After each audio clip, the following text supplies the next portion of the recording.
sou Camila Bechelani, curadora de corpo de prova aqui na Galeria Marília Hazuki. A exposição é uma coletiva de 3 artistas que tem uma prática muito centrada na escultura, não somente, Cláudio Crete, Manuel Brandaza e Rafaela Melson.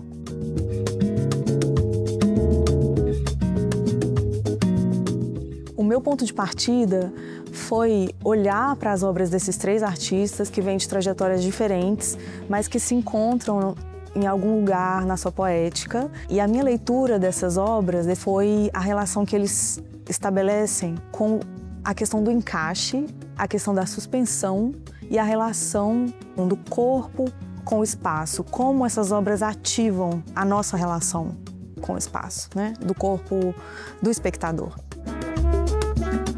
No caso do Cláudio, ele não só se interessa pelo material escultórico, né, e trabalha o material, a pedra, o ferro e a madeira principalmente, mas também ele recolhe coisas em diferentes lugares, feiras de artesanato, feiras de rua, e as esculturas nascem daí, dessa relação dele com esses objetos e com os materiais. Ele vai testando o equilíbrio, né? O gesto de empilhar, de suspender, de colocar um em cima do outro e de encaixe.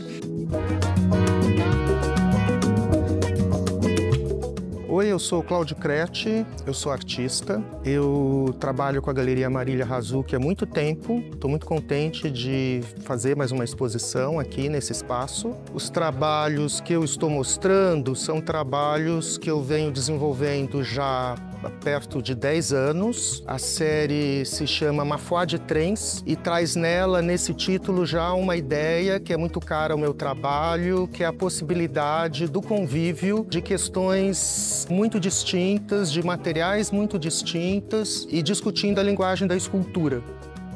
Apesar da utilização de materiais que provêm de lugares muito diferentes, que eu coleciono já há muito tempo, em confluência com objetos que são desenhados e projetados por mim. A ideia de chegar no trabalho, de chegar num objeto, ele depende muito desse convívio entre esses objetos e de como eles podem se relacionar uns com os outros, tornando-se uma outra coisa, né? Um corpo escultórico e que está discutindo a linguagem da escultura. A Rafaela Melson é uma jovem artista de São Paulo e os trabalhos que foram selecionados aqui são em cerâmica, que é o material de predileção da artista, que é especialmente focada em escultura e instalação. A Rafaela tem uma pesquisa sobre o encaixe, sobre o equilíbrio. As obras que estão reunidas aqui, elas impressionam por causa da escala, né? Como é difícil produzir uma obra em cerâmica que possa se sustentar desse tamanho. Então ela testa o material no seu limite. E eu chamo a atenção para o trabalho Lovers, que é uma obra que eu acho que reflete vários interesses da artista. Tanto o encaixe, né? Porque as obras quase se tocam, né? Mas elas precisam uma da outra para existir, para se equilibrar, e ao mesmo tempo elas remete, né, à história da arte. A gente vê, né, na superfície da obra a impressão do corpo da artista, então o dedo da artista mesmo, né, como ela manipulou. Ela deixa esse resquício, né, também questionando os limites entre esboço, entre obra acabada e ensaio, né? Oi, eu sou Rafaela Melson, artista visual. Meu trabalho principalmente lida com questões escultóricas, instalativas e a relação do nosso corpo com o espaço, o embate com o trabalho, com intervenções que eu faço e como o trabalho pode reorientar ou devolver para o nosso corpo um jeito da gente repensar como que a gente se coloca no mundo.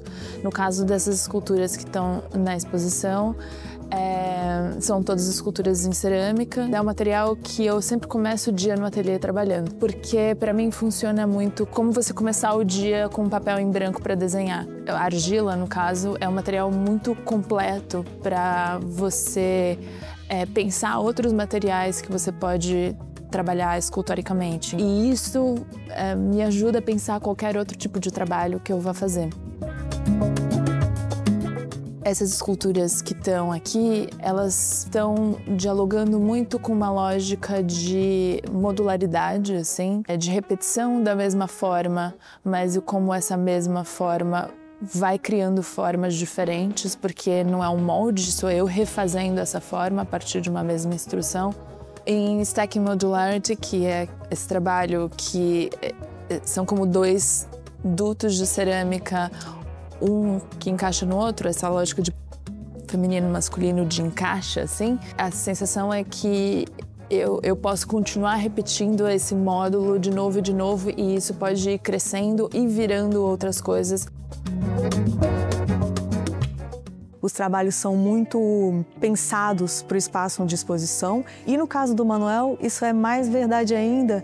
A gente pode ver na exposição que ele produziu um trabalho na exposição. Ele pintou uma das paredes do espaço com argila que ele trouxe do Rio Paraná. O Rio Paraná é o foco do trabalho recente do Manuel. Ele vem pesquisando, né, histórias, lendas em torno do rio, histórias ancestrais. O artista que vem de Rosário, cidade natal dele, onde ele vive, e o Rio Paraná passa por Rosário. Também pensando o Rio Paraná como esse fluxo, né, não só intercultural, mas também um fluxo de vida, né, histórico, que na época da ditadura na Argentina, os corpos de pessoas desaparecidas, pessoas assassinadas pelo regime, foram jogados no Rio Paraná. Ele traz essas histórias de forma muito sutil, remetendo tanto ao desaparecimento de populações inteiras, né, indígenas que viviam ali, então remetendo também à história colonial desses países, através da história do rio.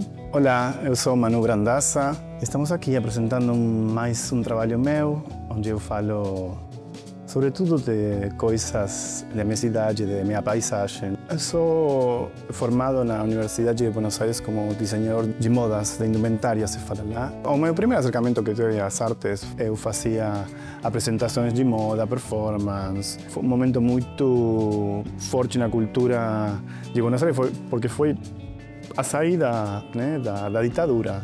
E fiquei cada vez mais interessado na conexão das artes e a natureza. E em uma viagem para São Paulo, eu fui no MASP e eu cheguei na frente da However, da Maria Martins, trabalhar muito com mitos da Amazônia e o mito da Xara. Então, para mim, essa palavra fez muito sentido, porque Xara também, o coletivo se chama Xarará, que é a serpente mais temida do litoral. É uma mulher poderosa, fina, linda, sensual, que você se sente atraente, mas essa serpente que engole ela e que é ela que dá força na escultura. Então o Manuel se conecta com o trabalho da Maria Martins e a gente vai ver em algumas obras bidimensionais, as obras de parede, que são gravuras sobre madeira. São desenhos de linha muito bem acabados, esgrafitos, que ele faz sobre a madeira e com a argila do Rio Paraná, porque ele trouxe essa argila. O artista faz o próprio material, nesse caso, né? Com os esgrafitados eu tento celebrar, desenhar, desde personagem, desde habitantes, desde flora, fauna, tudo que acontece lá. Eu gosto disso, de embelecer a natureza, que fique no olhar de todos, com cenas muito simples, com cenas surrealistas, com cenas que eu imagino, que eu sonho, sei lá, muita coisa. O Manuel vem do background de design têxtil, ele já organizou muitas performances e sempre vestiu as pessoas, né? Então são obras vestíveis. Pensando agora de forma mais escultórica, mais uma vez, né, trazer esse equilíbrio com o espaço, né? Essa dança das obras no espaço e como isso se relaciona ao espectador.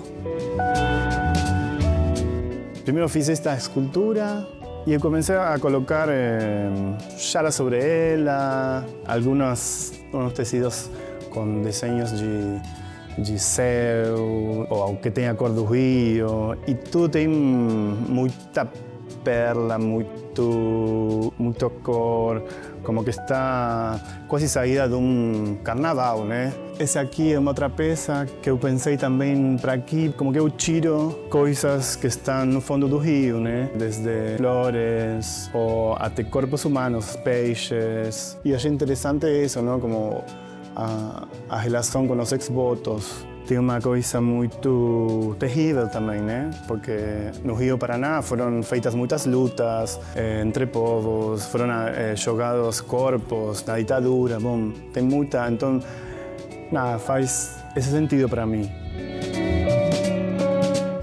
No conjunto que eu apresento aqui, pensando muito nesse diálogo, primeiramente com o Manu Brandazza e depois com a Rafaela Melson, que eu acho que a Camila trouxe muito essa questão, a relação dos trabalhos com o corpo, com a escala do corpo, ou com a menção, alguma coisa que sugere essa relação com o corpo.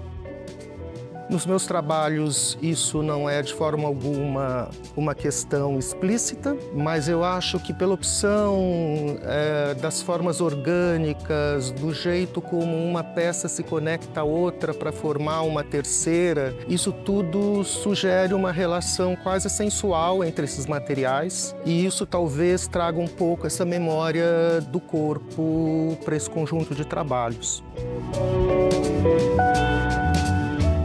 Eu acho muito importante deixar a textura porque é quase como se você tivesse deixado um mapa de como eu fiz. E eu gosto dessa organicidade que fica na peça, que ela parece uma pele, um casco, alguma coisa que é de uma ordem não industrializada, assim. É alguma coisa que, quando ele existe totalmente finalizado, em escala, você entende o que ele pode fazer para você ou não. E isso eu acho que é legal, assim, porque eu não tomando decisões, mas eu indicando que tem alguma coisa que está no meio do seu caminho, que você precisa necessariamente lidar com ela, quem que tá decidindo coisas sobre o trabalho, sobre a exposição é você. E aí que tá a graça, assim, porque eu não tô congelando o trabalho em palavras-chave do que ele tem que ser, do botão que você precisa apertar. Ele tá vivo, tipo, devolvendo um negócio que eu não sabia que podia acontecer com ele. Corpo de prova, o título da exposição, é retirado do vocabulário da construção civil. Nomeia, né, uma parcela de material, geralmente o concreto, mas outros materiais também, que é usado como teste de resistência. Aqui, né, como uma licença poética, eu usei o termo para pensar sobre a resistência, né, que esses artistas imprimem sobre os materiais. São artistas de processo, né, são artistas que passam tempo no ateliê, né, que pesquisam material, privilegiando aqui a questão escultórica e como essas obras dialogam em termos de encaixe, suspensão e equilíbrio.